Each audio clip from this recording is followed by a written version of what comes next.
Hi everyone, this is Stone Age. Stone Age is a game that has high resonance. It's in the top 100 on Board Game Geek.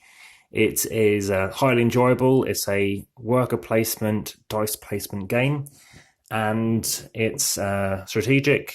There are lots of strategies to the game. Of practically any game I've played, this is one where most has the most strategies, and more importantly, strategies where you constantly can adapt your strategy depending on what others are doing.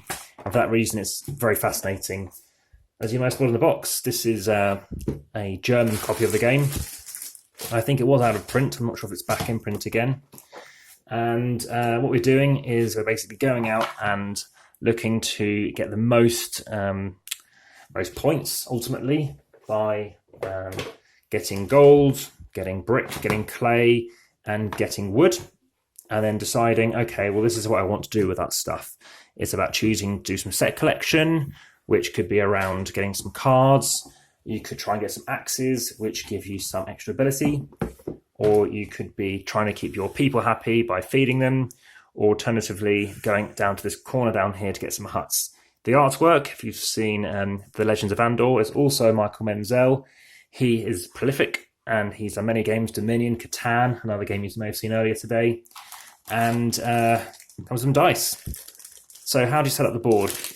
Well, you're going to need some dice. The dice you need vary depending on what you're going to be doing. But what you do need to choose is a colour. You need some food, which we can just leave there for the moment. To give you an example of what they look like. They're all different colours though, and different sizes, which is very handy.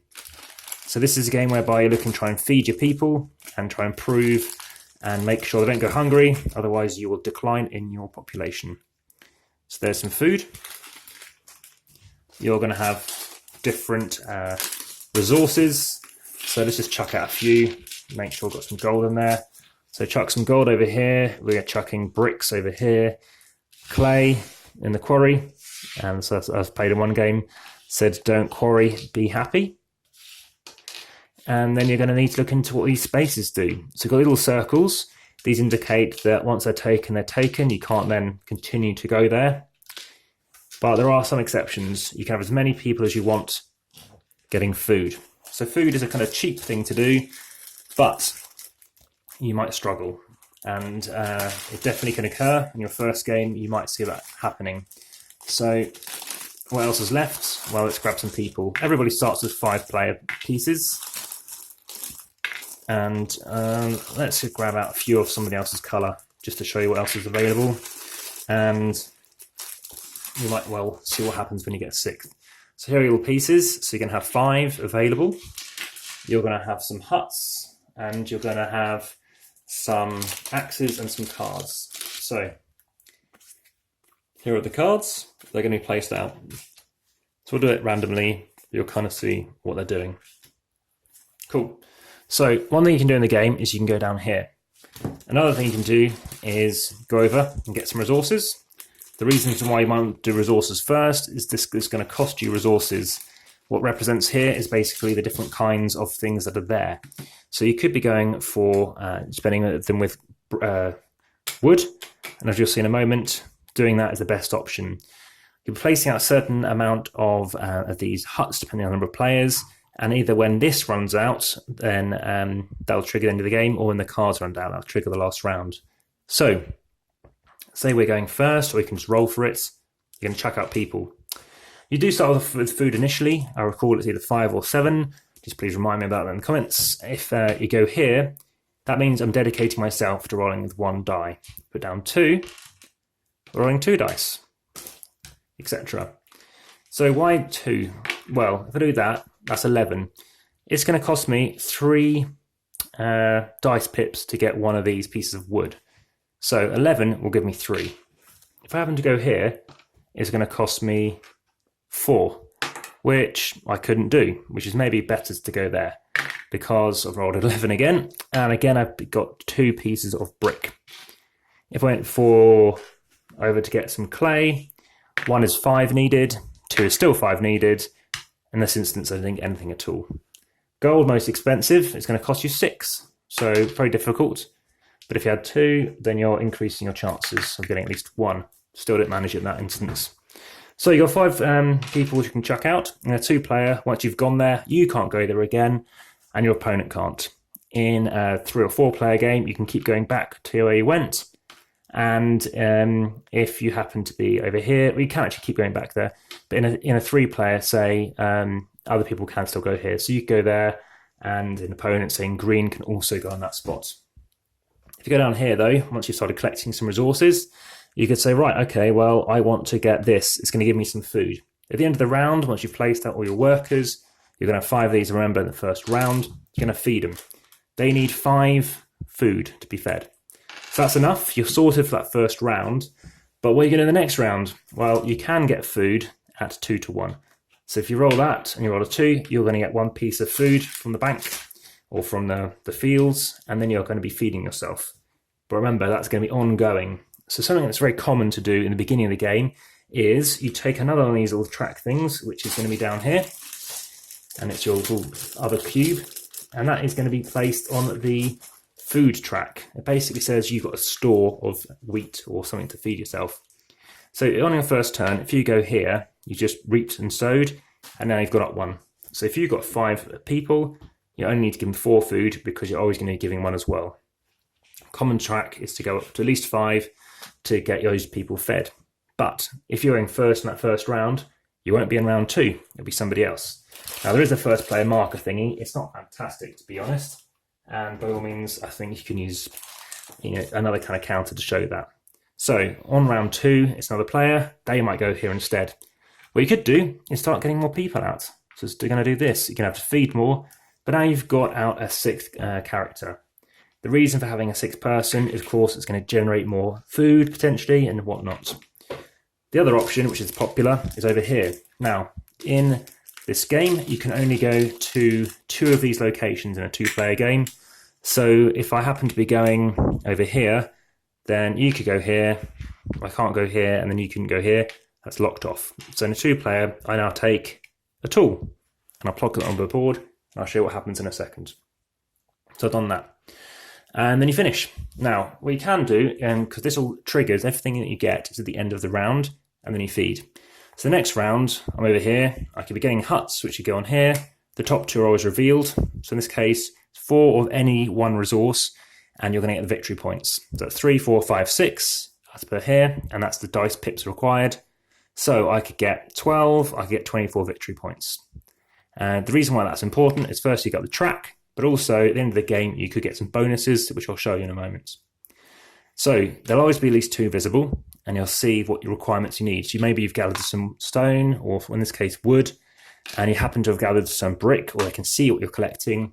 You then can go here, or you can risk going here early on, and then hoping to do that to get 11 victory points. There's no other benefit other than victory points, and I'm about to show you on the card. So I talked to you about having this axe. This means if I rolled, say, a 3 and I'm over here, I can spend that axe to move it across to make it into a 4, and I get this. That's into the round, and then I get that back. If I happen to get another axe, it goes up to a 2. If I get a third axe, so you go 1, 1, 1, then they flip again, so you can't get a 2 until you've used up your 1s. Once you've got another one down here, you can then flip one of these into a 2, 2, 2, 2, until eventually you can then get a 3 out. 3 until eventually you get 4s, and then I've never seen anybody even wish to try and go beyond that. Partially because you could be over-egging what you need for where you're going to. It's more than, potentially 1 resource. So the cards, you can really struggle to get a good score if you don't have many cards. Starting off with these guys, these are symbols. They don't give you too much early on based on that stuff, but at the end of the game, if you get 1 of the symbols, that's worth 1 victory point. If you get 2, it's worth 4, and basically it's the number squared. 3 is worth 9, up to getting all different 8 ones, and that's 64. There are 2 of every symbol, so in a 2-player game it is possible, but you'll have to see how far through the deck you get.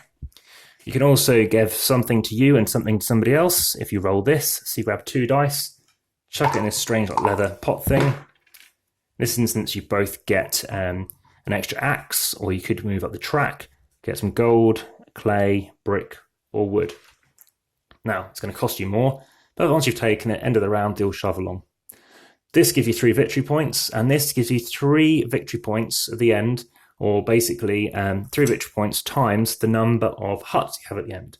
So having loads of huts could be really good in this instance. Have a look and see what you're working towards and see what you're going to focus your strategy on. In this instance, you want 2 times the number of axes. So again, go for loads of axes perhaps. When you take a card, it's going to be a secret. So people won't know what you have and you don't necessarily know what they have. But the point is, as they're taking cards, you can kind of work out how to mitigate what they're going for and then trying to reduce that. So the game occurs over a number of rounds, takes about 80 minutes to play, and yeah, it's a very effective escapist kind of game. The only kind of minor negative, it's not really minor, it's just something to bear in mind, is you kind of trying to not calculate what's best, but you always need to convert back down to actually how many resources do I need to do this. There's a game that is in a way on par with this, which came out very recently last year, called Architects of the West Kingdom. Having initially thought that was one of the best games of last year, having played 82 different games from last year, and listing it in my sort of top 4, the downside I found is there's really only one path to strategy to win, which I won't sort of spoil you with my thoughts on that presently, but I think it's worth bearing in mind that this one is, there's a lot of different ways you can do it. Yes, you're going to need some cards. I think axes could be useful. I think huts can be useful too. But what you're going to struggle is you can't do them all at once. And if you go for all those things, you're leaving the resources behind, and you need resources to build them. You're going to need the axes to help with the resources, and any resources on those cards. So it's a balancing act. You need a bit of everything and tweaking to see what does really work well for you, to see how you can differ and improve. It's yeah, it's a nice thinky game. It's recently had its 10-year anniversary as well. And that basically has a winter side. There's an expansion you can get, which includes going for jewellery and piece of bones and stuff like that, which I've heard mixed things about. But in terms of basically what's on the board, it does tell you how those victory points work, so you don't have to worry about that kind of calculation. You can get points based on the number of people you have, and obviously the cards. So if you do have some more cards and they're duplicated, you can still score points again. So you can score an extra 1 or 4 or however many you have. And by stopping people from taking them, obviously you're ending up with a way of taking points away from them as well. So this is a very thought after and well regarded game, and highly recommend you give it a play. It's yeah, one of the best games with dice placement out there. There are others. I've reviewed Artemis Project, which you can check out, and there's Alien Frontiers, which I really like the mechanics in Alien Frontiers, but the theme and I think some of the alien pieces just doesn't really appeal to me. So there's that too. This dice cup, I know I can see why leather can work, but at the same time it just doesn't really do it for me. But it is what it is. So think about checking out Stone Age. It's a theme which I'm not against. Definitely seems to do the job. And yeah, it's something that I've never disliked playing. Like I said, as a 2-player, it's really strategic, and you can get very close scores. You can see how people are doing and how they vary, and see what do you need to do to try and take them on and adjust. Bit of weight to it though. It's not a terribly small game, but it's not massive either. But it is 1.5 kilos, so just bear that in mind. So that is Stone Age. Thank you very much for watching.